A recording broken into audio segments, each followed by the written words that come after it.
need to seize upon this opportunity and the support given to us by our motherland.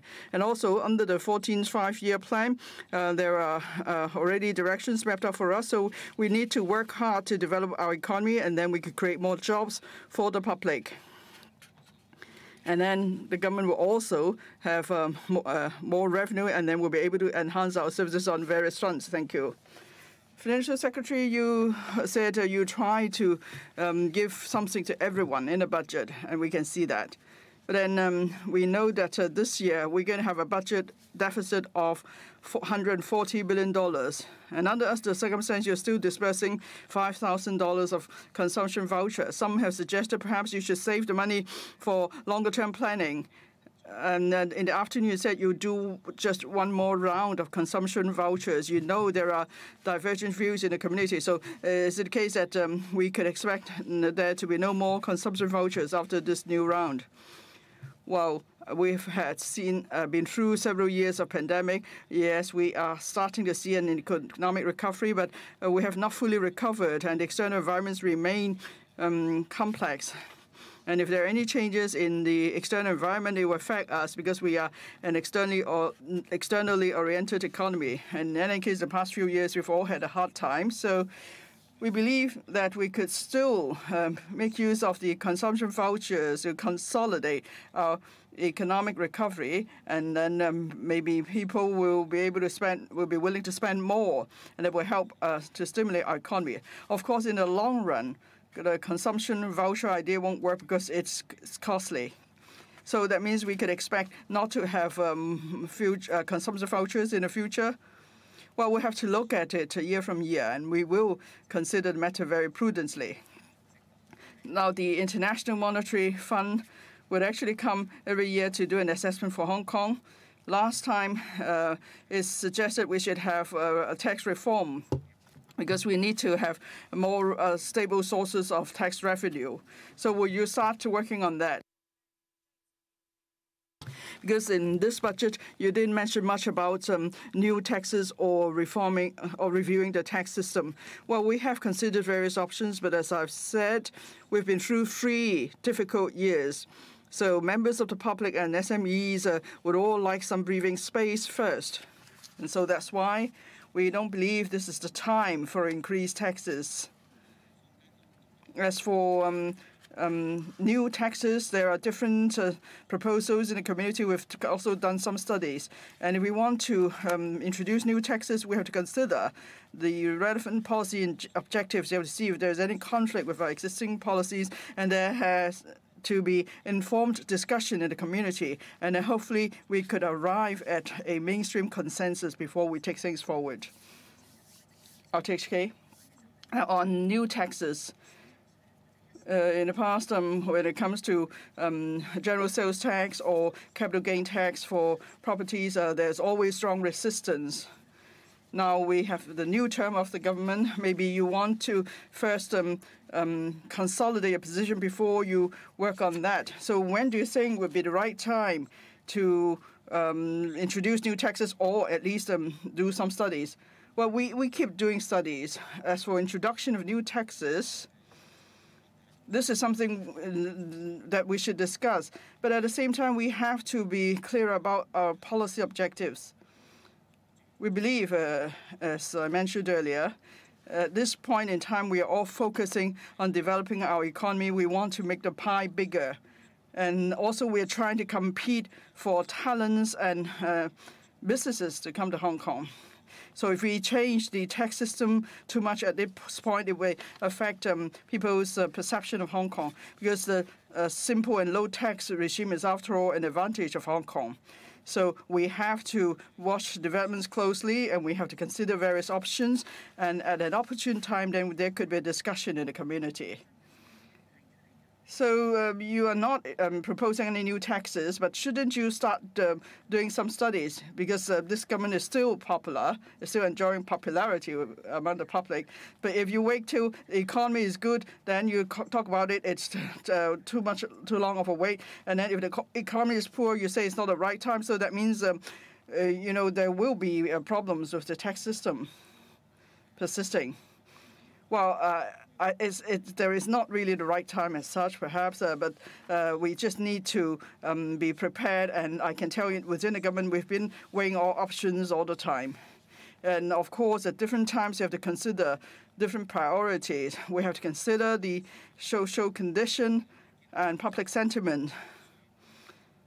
Now, for the budget, yes, we're going to have a relatively large deficit this year, and also there will be a deficit next year. But then on infrastructure, we need to invest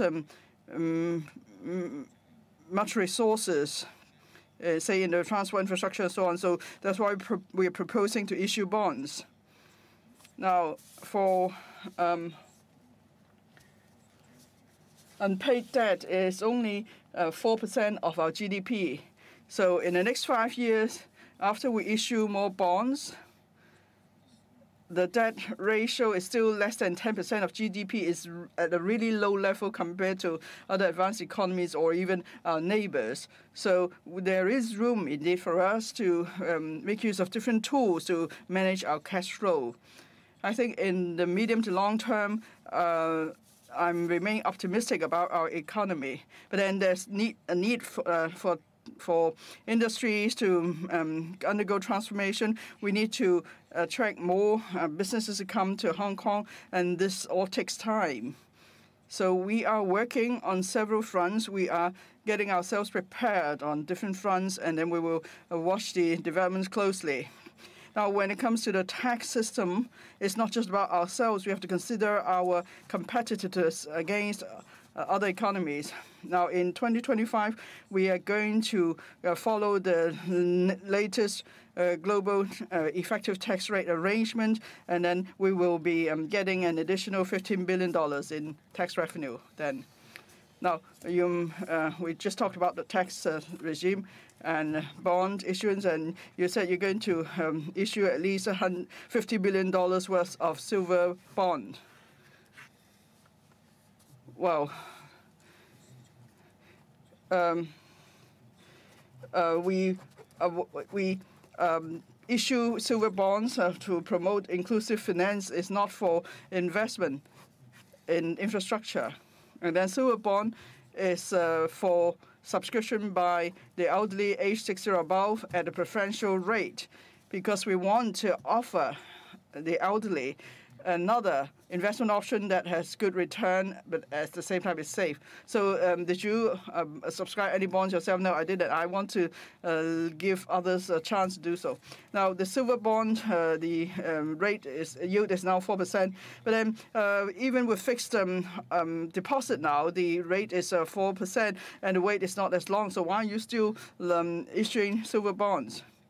Last year, when we issued silver bond, the yield was not as high. Last year, there were several rounds of interest rate hikes, and when we issue silver bonds, definitely the rate will be very competitive. And then, if you issue bonds, you have to pay up eventually. So does it mean you're just delaying issues and problems? Well, as I said, for silver bond, we don't use the money for investment. We just make sure that there is enough money to redeem the bond eventually, and with interest. And over the years, even after we have paid up the bonds and the interest, we still have a surplus of $10 to $20 billion. And so and with the issuance of other bonds, it's just to help us in our cash flow a bit. We are confident in the development of Hong Kong in the future, and we are confident in our tax revenue in the future. So let's take a break. Thank you.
Welcome back to the Budget Forum. We'll start with Mr. Sammy Chin from Phoenix TV. Financial Secretary, our economy was not doing well last year. 4 quarters of economic contraction in a row, 3.5% contraction in GDP for the whole year. Is our economy looking good? The worst part was a shrinking of 3.5%. In the best of but the forecast is between 3.5 to 5.5% in terms of the growth forecast. But there are so many uncertainties. We don't know when the interest rate hikes will stop in the U.S. Exports have dropped. Over the past 4 years, we have seen cash handouts and followed by 3 years of consumption vouchers. Is there a drop in the marginal benefits coming out of the consumption vouchers? How much is the boost of the consumption vouchers to the economy? For the consumption vouchers, along with the relief measures on rates, that involves $59 billion or so. The boost to the economy is 0.1%. We're upbeat about the economy this year for a reason. Last year, there was a sharp drop in exports by more than 10%. You are right to say that the external market remains weak. The same goes for the Europe, and there's also a slowdown in the U.S. Last year, there was a constraint on exports because of the disruptions to the overland transport between Hong Kong and the mainland. Last year, the mainland's economy was weak. But now this year, COVID has been brought under control. Normal travel has been resumed. We can see a swift recovery in the mainland economy. For the ASEAN, they're also seeing rapid growth. Despite the situation last year, ASEAN economies saw good growth. The trade volume between ASEAN and Hong Kong is also on the high side. In fact, it exceeded our trade with the EU. Turning to consumption, we have resumed normal travel with the mainland. We're seeing more visitors. Last year, things were tough, but then consumption dropped by only 1%. Now, we expect strong growth from visitors. The visitors will also help boost consumption. The interest rate hikes are slowing down, maybe a couple more times, and that's it. We're also seeing better business sentiment this year. We believe there will be more investments from businesses. Last year, the drop was 10%. All these factors lead us to believe that the economic growth forecast this year between 3.5 to 5.5% is achievable. In the medium term, we are also upbeat because of catch-up growth. Europe and the US are not doing well now.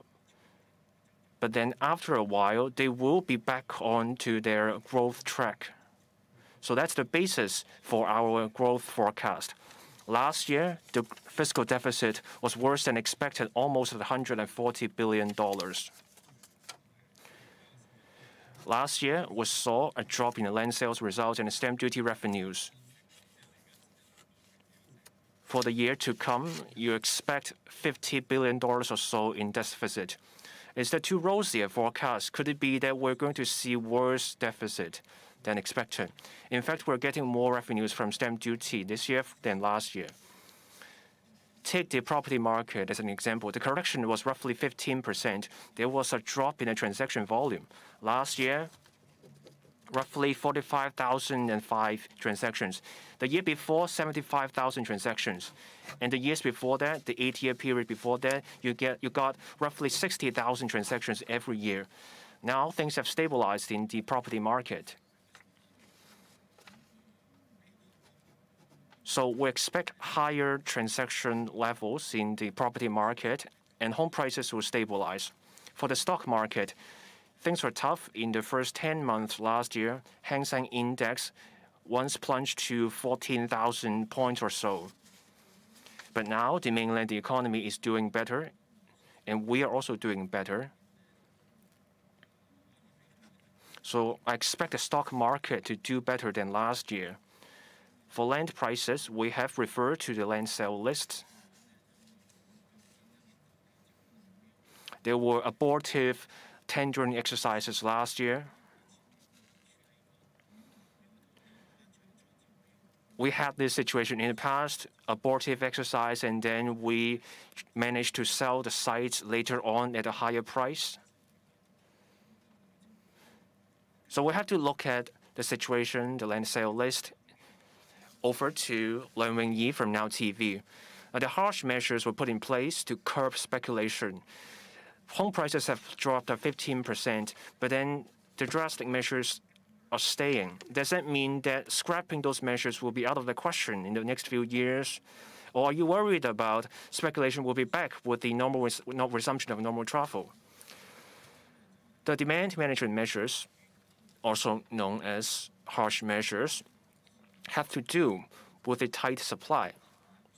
We want to give Hong Kong people priority in buying their homes. That's why we have introduced a buyer stamp duty. This is the policy intent. I looked at the transactions in the home market last year. There were 45,000 transactions. 90% of the transactions involved first-time buyers, Hong Kong people. The transactions involved mostly small to medium-sized flats. So we want to give priority to local first-time home buyers. You mentioned adjustments to the ad valorem stamp duty. The effect is only a difference of tens of thousands of dollars. Is that really going to make people more willing to buy property? As I said, last year, 90% of the property transactions involved first-time buyers involving small to medium prices flats. When you have first-time buyers buying small to medium prices, I'm trying to think of a way to lessen the burden. The difference may be $30,000 to $50,000. With that money, people can buy electronic appliances also. We touched on land and property. Now, there are recent media reports about abortive land sales. This goes for both residential sites and also for sites for business development. There's market correction.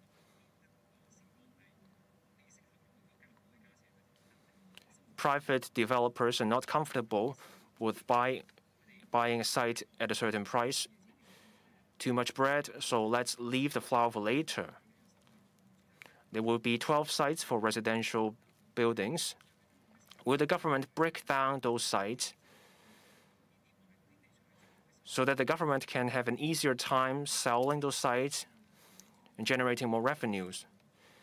We have experience in dealing with abortive tendering exercises. There was a site at Peak. We broke down the site into 2 plots. As it turned out, the price was higher than we got.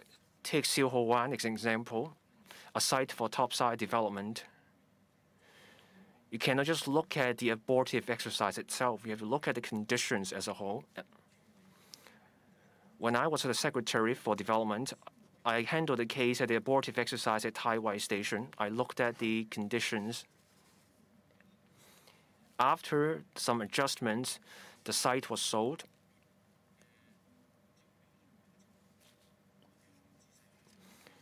For cases of abortive land sales, we have to look into why that happened before we can reach a conclusion. Our goal is to ensure stable supply of land for the market. And then we can have a steady supply of flats. We don't want to have short-term volatilities disrupt the process. In the next 5 years, it will be 100,000 flats that will come out.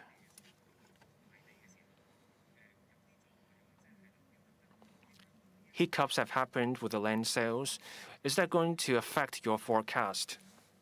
We have 4 sources of land: government land, railway project, redevelopment sites with or without land premium, and also from the Urban Renewal Authority.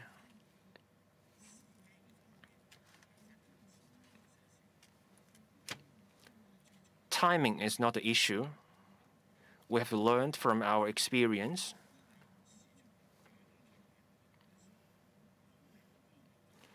We cannot be distracted by market volatilities. We have to ensure steady supply of land. And then people become confident about the future housing supply. And that's how we can see stability in the property market.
So, welcome back to the Budget Forum. Now, Fong Kali from TMHK, Financial Secretary. In the budget, you mentioned a point about the fiscal reserve. So what is the right level? You said you have looked at the previous downturns and you believe we are at a stable level. But during the SARS period, the fiscal reserve equaled 12 months of government spending. But for your budget starting from this year, in the next 4 years, the reserve will just be 12 months of government spending. And at one point, the fiscal reserve will drop below $800 billion. So do you think an alarm has been sounded? And we have already dropped to the level of $800 billion. Are you concerned that there won't be enough buffer if there should be further adversities? So what is the right fiscal reserve level? I think different people have different opinions. Some say the more the better. And others say that the government shouldn't really hold on to a high level of fiscal reserve, that otherwise we'll just be holding up resources. Instead, we should release the resources to the community. After all, there is a high efficiency in utilizing resources in the private market. So there are indeed divergent views. We've reviewed the past few economic cycles since the unification. We've been through 3 economic cycles, and our assessment is this. Hong Kong is a small, open economy, so we are very much affected by external factors. So there could be much fluctuation in our economy.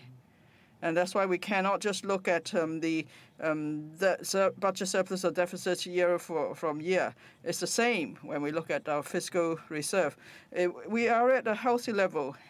If you look at other countries or places, there aren't many governments that have a reserve that equals 12 months of government spending. So we believe we are safe here. Now, for the budget, there are other demands. Some have asked for tax relief, and some have suggested tax concession for foreign domestic helper expenses, and also so there are other tax incentive suggestions. So how come you didn't take aboard all these suggestions? Well, we have to consider various factors. First, the affordability of the government.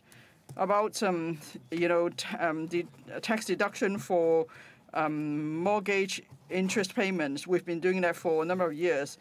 In the past, the interest rate was not high, and now interest rate has gone up, and we will see if we have to watch the situation further to see if we can do something. As for tax deduction for foreign domestic helpers' expenses, well, we have taken forward various measures to lessen the burden on the middle class. For example, interest rate, tax deduction of interest rate for mortgage, and also tax deduction for payment of annuity payments and so on. And altogether, we have foregone some $20 billion of revenue for all these tax measures. And given our current financial position, so we'll leave it at that for now. Let's talk about innovation and technology now. There's a suggestion of setting up the Artificial Intelligence Supercomputing Center. What are your considerations there? Well, we're going to do a consultancy study to decide on the location of the center and also the capacity of the center. We will probably finish the study this year, and after we have a report, then we will proceed with the project. Now, I asked actually ChatGPT to help us come up with this question. Have you tried it? No, I haven't, but I heard about it. No, because this is the hottest thing now in the tech market. Now, you said you're going to spend $3 billion in promoting AI. So do you think it will include ChatGPT?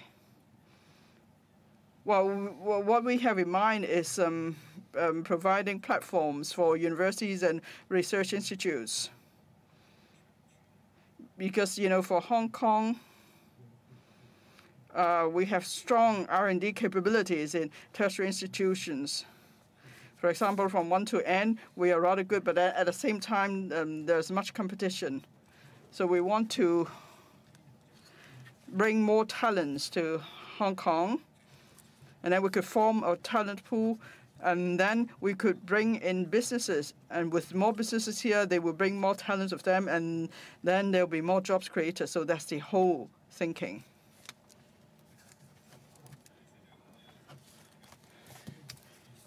Sammy Chin from Phoenix TV. Now, there are going to be a number of major infrastructure projects. That's why you're proposing an infrastructure bond, and you are even thinking of allowing retail investors to subscribe to these bonds. So would it become a regular exercise to issue bonds? Does it mean that so it's easier for you to raise money? That means you'll be spending more. Is that the case? Fiscal discipline is important. We'll definitely observe that rigidly. And then for the bonds issued, the money we collect will be for investing in the future. For example, investing in infrastructure projects because they will benefit our economic development, and then for revenues from bond issuance, they will not be spent on recurrent expenditure. In the next 5 years, we're going to issue bonds worth $65 billion. So it's because we have conduct study in the market, and that's why we've come up with this program. And then we'll have close communication with various parties, and then the credit rating agencies will have a better idea as to why we are proposing to issue bonds.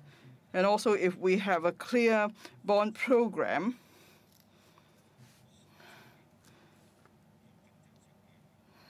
then it will help us to have good response for the bond issuance and also to have more competitive rates. So have you changed your position in this respect? No, not at all. In the next few years, government spending was 20% at the peak of GDP, and it's dropped to 22 to 23% now.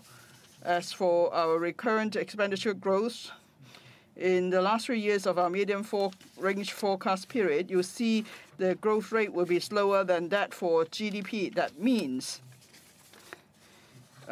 expenditure growth is within our means in terms of our GDP growth.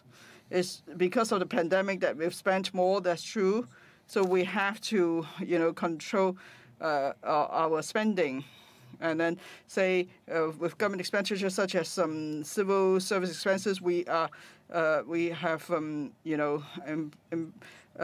contained the growth of the civil service size and so on, and then we also increasing tax revenues, and then we could have a stable and financial position, and we could move forward in terms of economic development. Now, land sale revenue will be $85 billion. But then when you set the target, have you taken into account the cases of failed bids in recent months? When we set the target of the estimate of $85 billion, we've referred to past experience, and also we've looked at the land application list to see what sites are on it. So we are confident in that sense. Last year, we have relatively less land sale revenue. One reason is the failed bids. The other reason is because there are fewer private development projects. The year before, the number was much larger. So we believe, therefore, this estimate is about right in the medium term.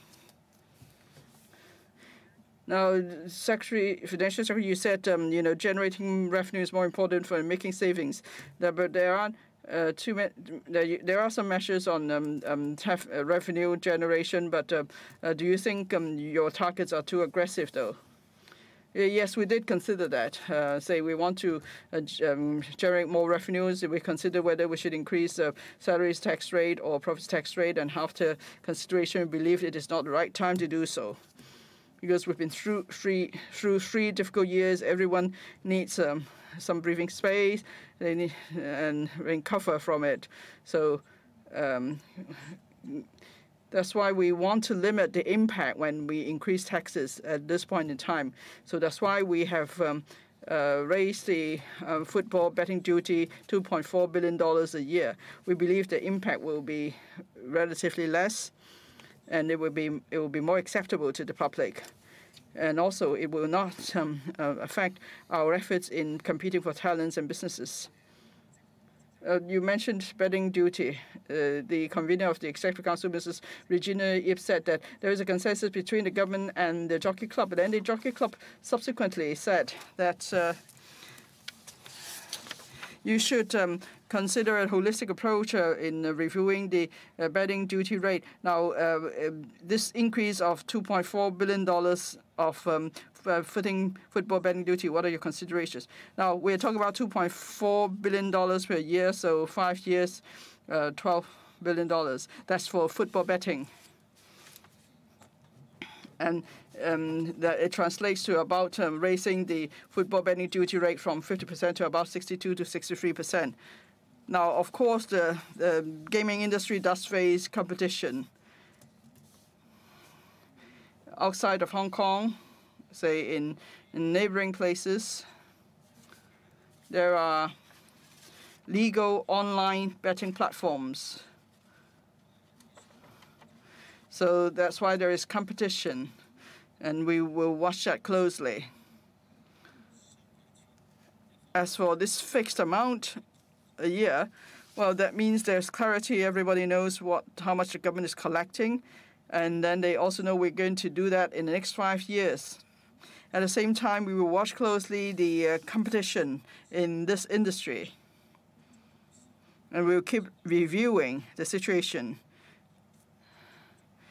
And we will not rule out reviewing that at the right time. Let's take another break.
Welcome back to the last part of the show. Over to cable TV, Mr. Andrew Yun, Financial Secretary. Let's focus on the stock market. The Hong Kong Stock Exchange will explore arrangements for market operation during inclement weather. And what about seniors? How can they access the stock market? There's also the insurance issue. Are you saying that we don't have enough trading days? I believe the stock exchange is exploring more room for business, so they're studying the matter. I believe they will study the matters you just raised. Mr. Chen, this is the first budget of the current term government. Is there any difference between the philosophy in the budget and the previous ones? How would you rate your own budget? For the current term government, it is adopting a new mindset, capable government, efficient market, and bring these two together. So this government is being proactive in attracting businesses and talent.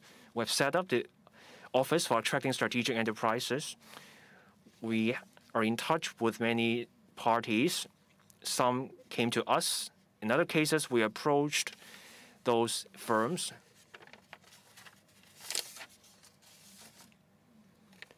In the future, we will focus on developing the economy, creating quality jobs, and we will step up our efforts in those areas. On livelihood, we have done a lot of work. When appropriate, we roll out measures. But the idea is to focus on developing the economy. Mr. Chen, we're coming out of COVID. There are more than 350,000 small and medium enterprises. There's an extension for the loan guarantee schemes covering SMEs. In Singapore, their budget covers more than just funding. They have policy measures. Over in Singapore, they get experts to join the management to help those businesses become more competitive. Can we do more for our SMEs? There are several measures. There's a loan guarantee scheme to help SMEs with liquidity. We also have the BUD Fund, the Brand Upgrading and Promotion of Markets Fund, known as the BUD Fund. The funding can be in millions of dollars. Businesses can apply to the fund for multiple times, up to $7 million. Businesses can explore the businesses in the mainland and Southeast Asia countries that have entered into agreements with us or free trade agreements with us. We also have a technology voucher and more. Cyberport will be helping. We have picked retail and restaurant. We're looking at standardized software that businesses can access so that they can achieve digital transformation. There's also development funds for SMEs. We're also working through the Hong Kong Trade Development Council on promotion. On exhibition, we also offer help when SMEs take part in exhibitions, but we cannot spell out every single measure in the budget. Mr. Chen, the harsh measures are still there. But in this budget, in last year's budget, there's coverage on the home market. Last year, there was a relaxation of a cap on the mortgage insurance. This year, there is an adjustment to the ad valorem stamp duty. We've seen increases in transactions, but then when home prices drop, other people's bought at a high price. But given the adjustment this year, we will see a rise in negative equity cases. But there is continuity in our measures. For those first-time buyers, for their own occupation, we want to give them a helping hand. This is the idea behind the mortgage insurance. During our consultation, some have told us They had the income to pay off the mortgage, but they just lacked the down payment. So we took the measure about the mortgage insurance to help them. In the consultation for this year's budget, we were told about the possibility to lower the stamp duty for young people who want to buy their own flat for their own occupation. People have to save up before they can own their home. So we are adjusting the rate in scale 2 of the ad valorem stamp duty. And people have to consider the risks and their means before purchasing property. We want to make it easier for people in terms of the rules and the cost. And people have to make up their own mind whether they want to buy the property. They have to consider their financial position and job security, etc.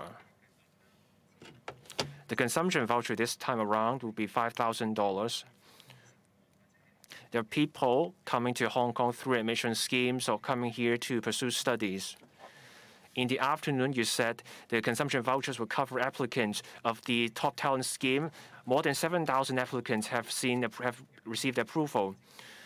Now, will the consumption vouchers attract more people to apply to come here through the top talent pass scheme? When's the cutoff date? And if not, it would be hard to tell how much money you would have to dish out. The idea started last year when non-permanent residents could get half the consumption voucher. And here's the cutoff line. Someone comes here to stay here. As long as there is no restriction on the stay, they get half the amount. People come here, they work, even if they're not permanent residents, they contribute to the economy, so we give them half the amount. It doesn't matter what admission scheme they come here through. The relevant point is that they have come here, and whether they are staying here and become permanent residents, that's the relevant question.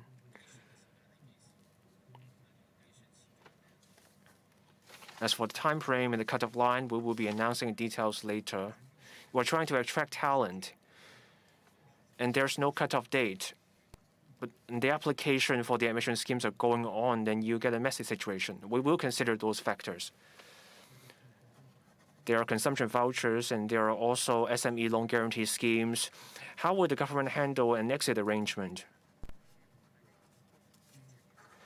The loan guarantee schemes will expire in June or July, but then came the announcement that the schemes will be extended. So what will be done about that? We have been in touch with the banks about the SME financing guarantee schemes. We need to consolidate the economic recovery. During our consultation, SMEs have told us that they laid off people, but now they want to expand the operation. It takes time for them to expand. So they want more time, they want loans for them to expand their business.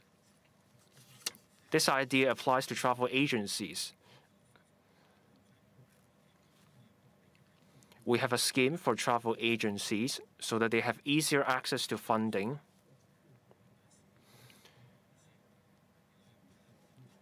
For tourist coaches, the same idea applies.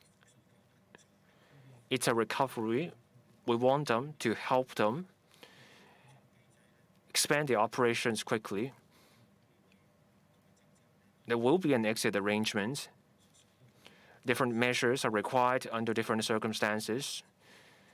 Now, I've already explained why we're rolling out consumption vouchers again, but then we cannot keep rolling out consumption vouchers over the long term. We have to proceed cautiously and look at the circumstances.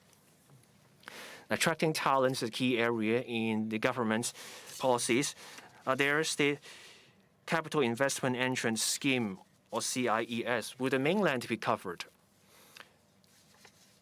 The eligibility is the same as what we had last time. The mainland wasn't covered in the last round of a CIES, so the same principle will apply this time. properties will not count as eligible investments under the scheme.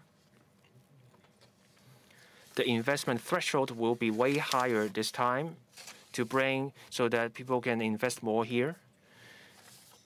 And also, we will require that these entrants invest in certain industries in areas we want them to put money into, such as tech startups. The relevant policy bureaus are studying the details. It's more than just about getting people to bring capital here. It's also about driving the development in the industries here. We almost an hour into the show. I'm sure you're now very informed about the budget. In the days to come, the Financial Secretary will continue to discuss the budget. The time is up.